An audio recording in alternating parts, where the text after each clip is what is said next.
But I want you to take me back to Martin Luther King dying, because that's the part that really is poignant for me, why this all started.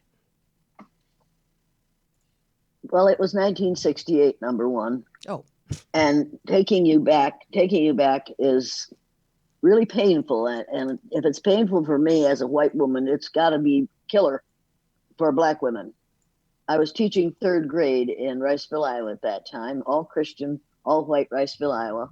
And Martin Luther King Jr. had been one of our heroes of the month in February, along with, unfortunately, Daniel Boone, who took over Indians' ways, killed people, Davy Crockett, who died trying to turn the Mexicans into Christians, George Washington, who owned slaves, bought and sold people for money, and Abraham Lincoln, who refused to free the blacks during the Civil War, and who was in fact part black, part white, and part Cherokee Indian. So he was our first black president.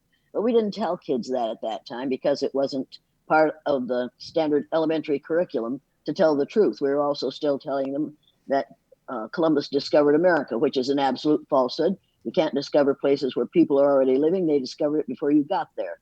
But he was our hero of the month in February, and he was dead at the hands of an assassin in April. I went into my house that night with the teepee under my arm that my previous year's third graders had made. We were going to put it up in the classroom the next day. I had to wash it, dry it, and iron it. And I was in the process of doing that. I was taking it home. Walked in the door, the telephone was ringing. I answered the telephone at my sister. She said, "Is your television on?" I said, "No." And she said, "Better turn it on." I said, "Why?" She said, "Because we shot him." I said, "Who'd we shoot this time?" It was a joke because we were in a shooting mood at that time. She said, "Martin Luther King Jr." And then all the jokes stopped because he had was nothing but hope for me and hope for me. And that's what he was about.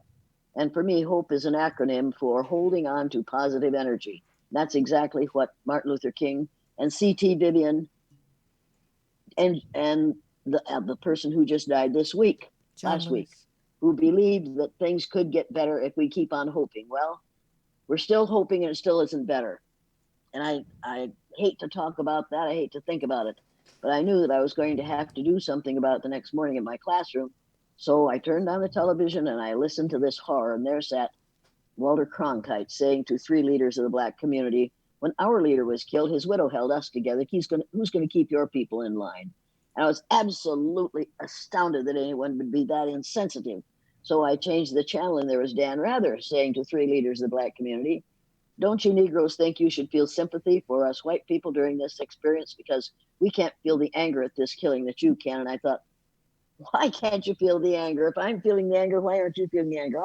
How can white people, how can citizens of any color of the United States of America not feel anger at the assassination of a black man who wanted things to be better for all of us? And at that moment, I rolled up the teepee, I threw it in the floor of the closet, closed the door, and decided that the next morning, when we learned the Sioux Indian prayer that says, "Oh, great spirit, keep me from ever judging a man till I've walked a mile in his moccasins," that not only was I going to teach them that prayer, I was going to arrange to have it answered for them. Mm. I decided that I would do what Hitler did. I would pick out a group of people on the basis of the color of their eyes. And if they didn't have the right color eyes, I would treat them the way we treat black people and Native Americans and all those others who are of what we call different colors in this country for a day.